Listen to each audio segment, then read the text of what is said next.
नमस्कार, मैं अनुज हूँ। बहुत बहुत स्वागत है आपका एक नई वीडियो में। देखिए, आज हम बात करेंगे मध्यकालीन भारत की। तो मध्यकालीन भारत का जो सेशन शुरू होता है, सबसे पहले हमें समझना पड़ेगा कि इस्लाम का उदय किस प्रकार हुआ। तो चलिए पढ़ते हैं।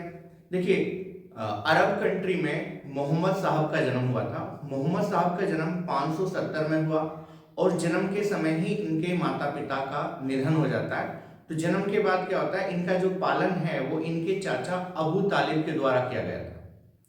मोहम्मद साहब कुरैश कबीले से थे, ये भी क्वेश्चन एग्जाम में आया है। तो कुरैश कबीला था। और अगर हम अरब की बात करेंगे, इस समय अरब के जो दूसरे हिस्से हैं, यहाँ पे ईसाई और यहूदी धर्म का वर्चस्व था। अरब जो देश है, इन यहाँ पे कोई पर्टिकुलर धर्म नहीं था। तो होता क्या है कि मोहम्मद साहब जो थे, ये बड़े ध्यानी व्यक्ति थे, एकांत में रहना पसंद करते थे। 611 में मोहम्मद साहब को ज्ञान की प्राप्ति होती है, जब ये हीरा नामक गुफा में ध्यान मग्न थे।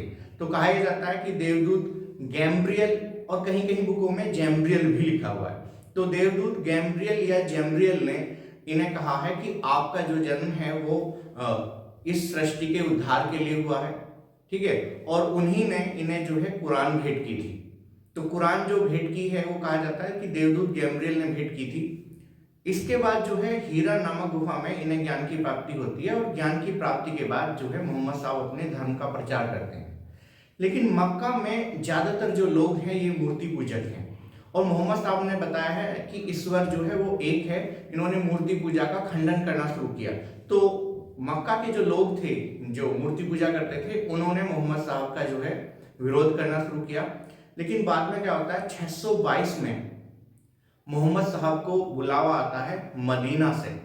मदीना जो शहर है, ये मदीना शहर कहलाता है यसरिब।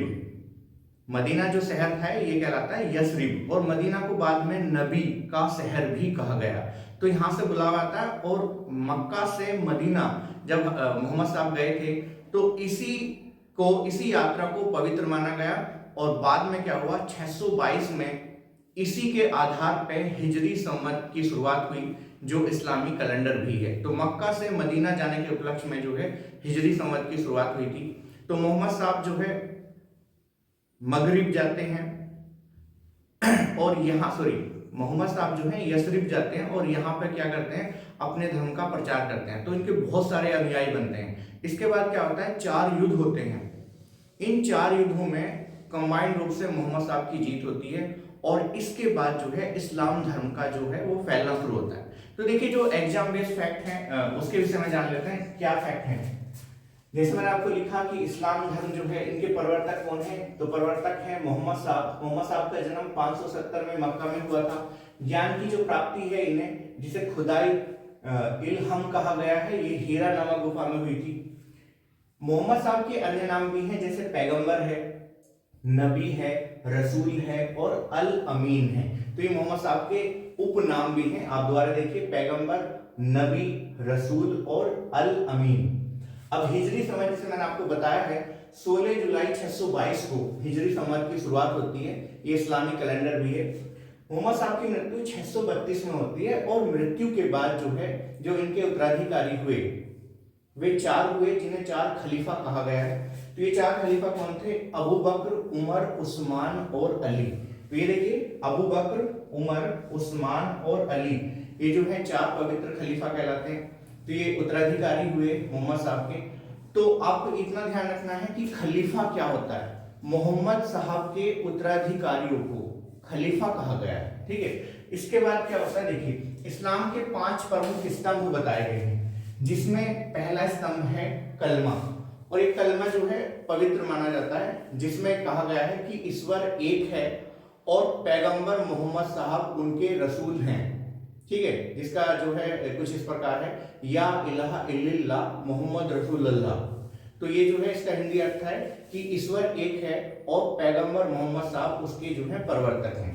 इसके बाद जो नमाज है, तो इस्लाम धर्म में 5 टाइम की नमाज आपने सुना होगा पवित्र मानी जाती है, जिनमें प्रातः काल की फाजिर, दोपहर की जोहर, इसके बाद दोपहर ढलने के बाद जो है आसिर, और इसके बाद मगरिब, और रात्रि की जो नमाज कहलाती है ये ईशा है। तो ये 5 नमाज हैं। द्वारा देखिए, फाजिर, जोहर, असिर, मगरिब और ईशा, ये 5 टाइम की नमाज है जिन्हें करना अनिवार्य बताया गया है।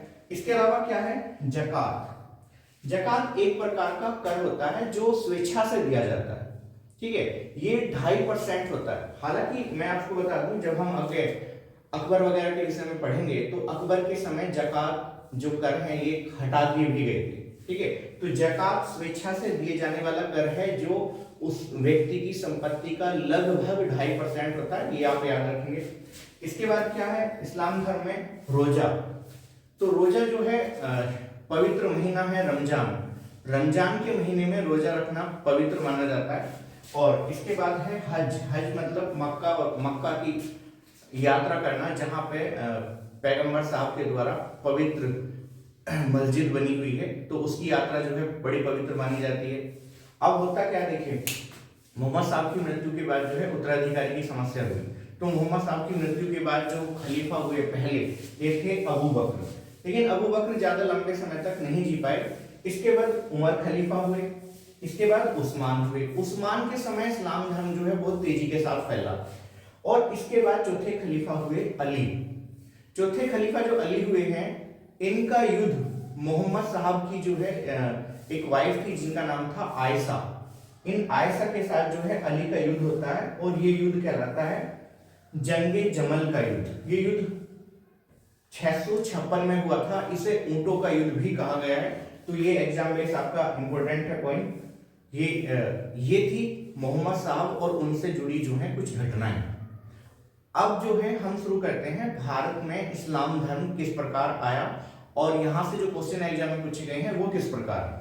देखिए भारत में सबसे पहले इस्लाम का जो आगमन है ये केरल के मालाबार तट पर हुआ था। तो ये आप अच्छी तरीके से याद रखेंगे। भारत में इस्लाम का जो आगमन है ये सबसे पहले केरल के मालाबार तट पर हुआ था। हालांकि ये कहा जाता है कि इस्लाम के उदय से पहले भी भारत के अरबों के साथ व्यापारिक संपर्क थे। लेकिन हुआ क्या, अब यहां से जैसे हुआ क्या कि आगमन तो सबसे पहले कहां पे हुआ, केरल में। तो मालाबार तट का एक शासक था जिसका नाम था चेरमान पेरुमाल। ये मालाबार तट का एक शासक है पेरुमाल जो है, इसने क्या किया, इस्लाम धर्म से प्रभावित होने के बाद इसने जो है इस्लाम धर्म को अपना लिया था। और इसने अपना नाम रखा था अब्दुल रहीम सासमरी।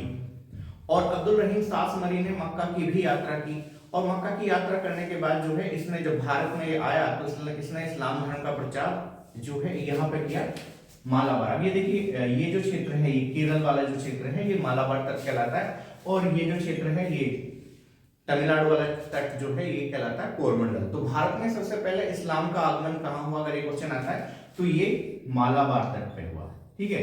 और यहाँ जैसे मैंने आपको बताया कि ये बंदा जो है इसने सबसे पहले इस्लाम धर्म कबूल किया था।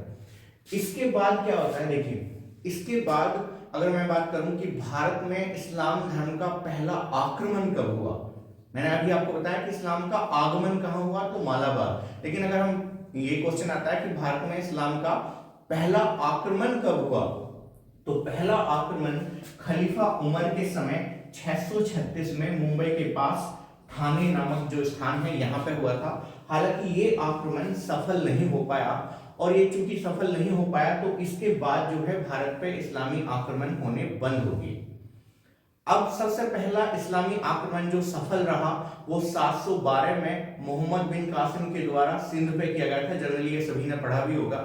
लेकिन 712 में सिंध पे आक्रमण करने का कारण क्या था, तो कारण ये था जो बताया जाता है। देखिए हुआ क्या कि ये जो है ये श्रीलंका है।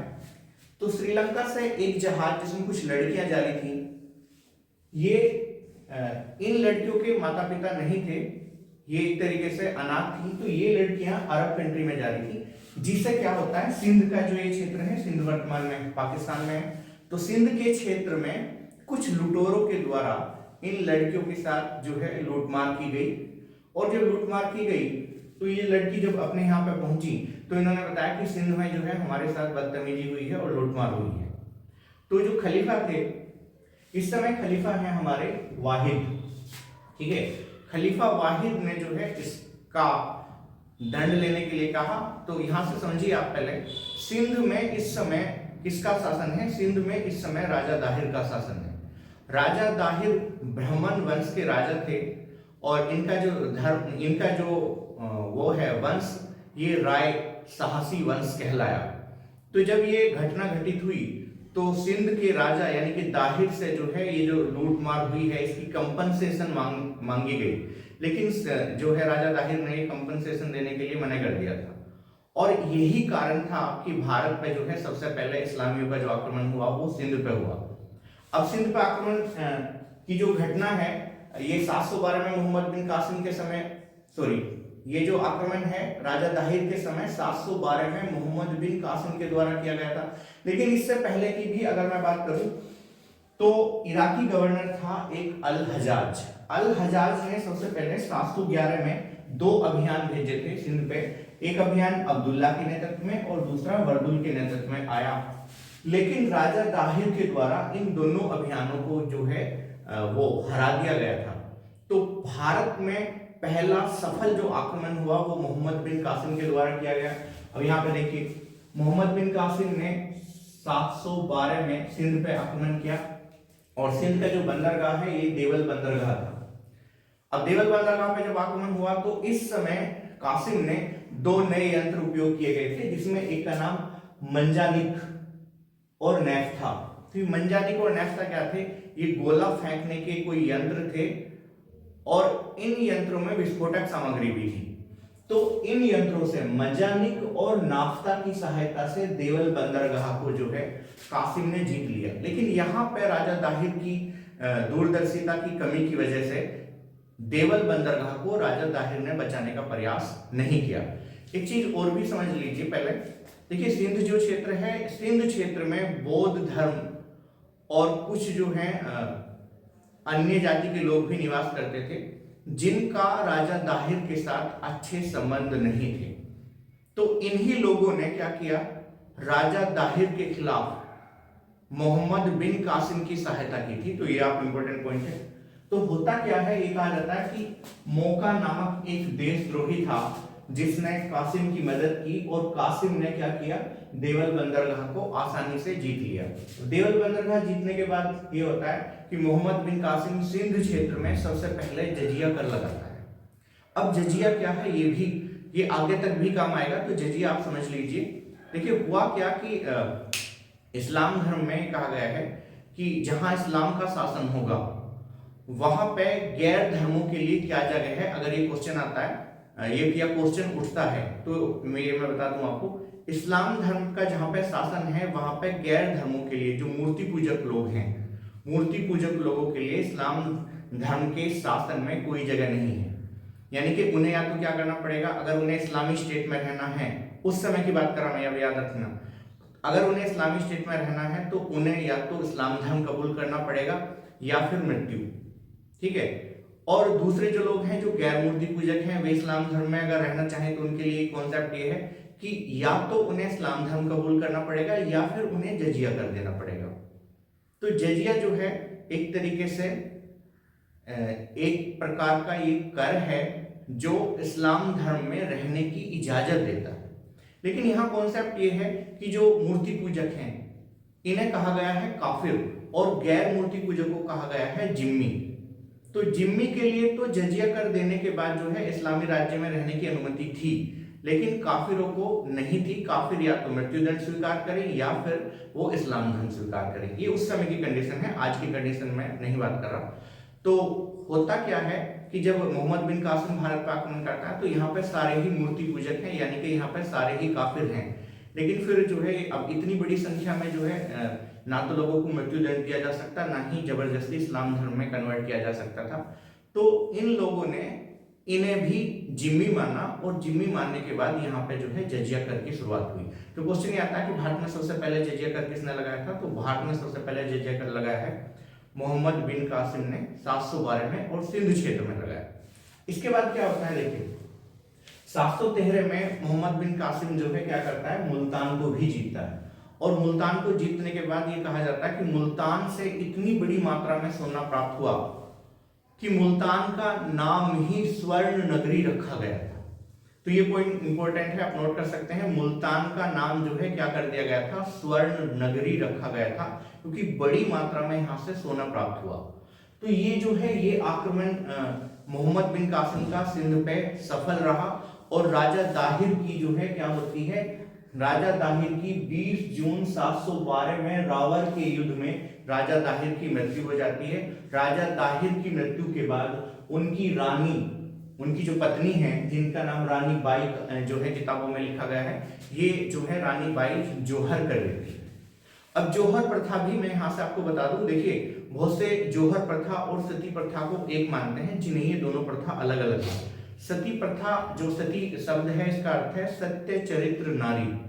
जो नारी अपने पति के प्रति डेडिकेशन दिखाने के बाद उसकी मृत्यु के बाद जो है चिता में स्वयं को खुद जलाती थी, ये प्रथा है सती प्रथा। लेकिन जौहर प्रथा की जो शुरुआत हुई उसका मेजर कारण ये था कि कहा जाता है कि जो इस्लामी आक्रमणकारी थे, इस्लामी आक्रमणकारी जो है क्या करते थे, ये जो है इज्जत वगैरह लूटते थे, तो अपनी इज्जत बचाने के लिए महिलाओं के द्वारा आग में कूदा गया। ठीक है, तो ये प्रथा है जौहर। तो ये जौहर प्रथा अपनी इज्जत बचाने के लिए थी, तो ये भी आप अच्छी तरीके से याद रखेंगे। खैर, इसके बाद जो है अब अरबी आक्रमण जो भारत पर हुए, इनका भारत पर क्या प्रभाव रहा, तो देखिए स्मिथ एक अंग्रेज हुआ, उसने कहा कि जो है कोई खास प्रभाव अरबों के आक्रमण का भारत पर नहीं हुआ।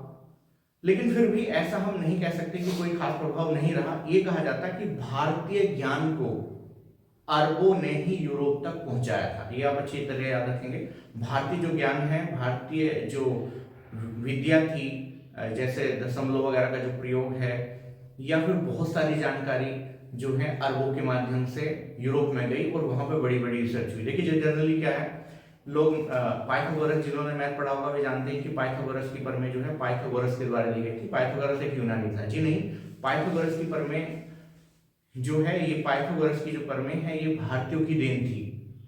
ठीक है, ये लगभग 8वीं शताब्दी ईसा पूर्व भारतीयों के द्वारा दी गई थी। हालांकि ये ज्ञान भारत से सिकंदर के समय गया है। यहाँ जो है ये पाइथागोरस की जो प्रमेय मैंने आपको बताई है, ये जो है सिकंदर के समय गया था। इस समय की अगर हम बात करेंगे कि पृथ्वी गोल है, सूर्य के चारों चक्कर लगाती है, का जो कॉन्सेप्ट बाद में कोपरनिकस वगैरह के द्वारा जो प्रस्तुत किया गया है, तो ये ज्ञान जो है उन्हें भारत से प्राप्त हुआ था।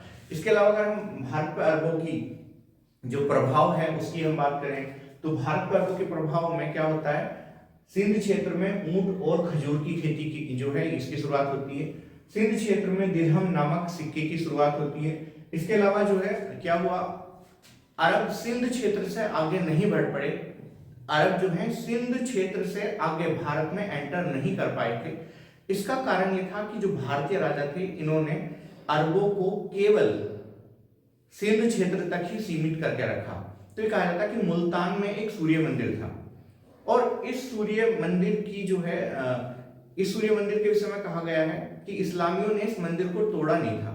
उसका कारण ये था कि जैसे ही भारतीय राजा इस मंदिर मतलब सिंध क्षेत्र में आक्रमण करते थे, तो इस्लामी जो है इस मंदिर में जाकर छिप जाते थे और वे कहते थे कि या तो यहाँ से भाग जाओ, नहीं तो हम इस मंदिर को नष्ट कर देंगे। तो मंदिर को बचाने के लिए जो है भारतीय राजाओं ने अरब क्षेत्र को नहीं जीता।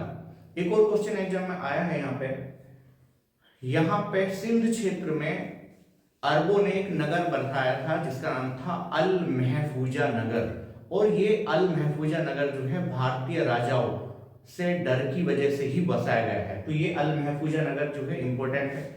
इसके बाद जो है अभी क्या हुआ, देखिए जिन्होंने जीआईसी पेपर दिया होगा, जीआईसी वाला, जीआईसी यूपी का जो पेपर होता है हिस्ट्री वाला, इस पेपर में क्वेश्चन आया था। अब आया क्वेश्चन ये था कि अबुल मासर एक विद्वान है, और अबुल मासर जो है बनारस में लगभग 10 साल रहा, और 10 साल रहने के बाद जो है इसने खगोल शास्त्र की शिक्षा ली थी। ये क्वेश्चन जो है जीआईसी के एग्जाम में पूछा गया है।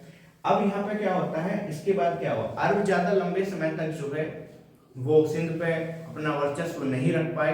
871 में मुल्तान और जो मंसूरा है, इन क्षेत्रों में अरब विभाजित हो जाते हैं, और बाद में खलीफा जो है ज्यादा अरब क्षेत्र पर ध्यान नहीं रखते। कारण यह है कि यहाँ पे खेतीबाड़ी कुछ ज्यादा होती नहीं और टैक्स की भी प्राप्ति कम होती है। तो इस कारण जो है अरब जो है बाद में सिंध क्षेत्र में केवल छोटे से ही क्षेत्र में सिमट के रह जाते हैं। तो ये तो हमारा आज का सेशन था। बहुत बहुत धन्यवाद।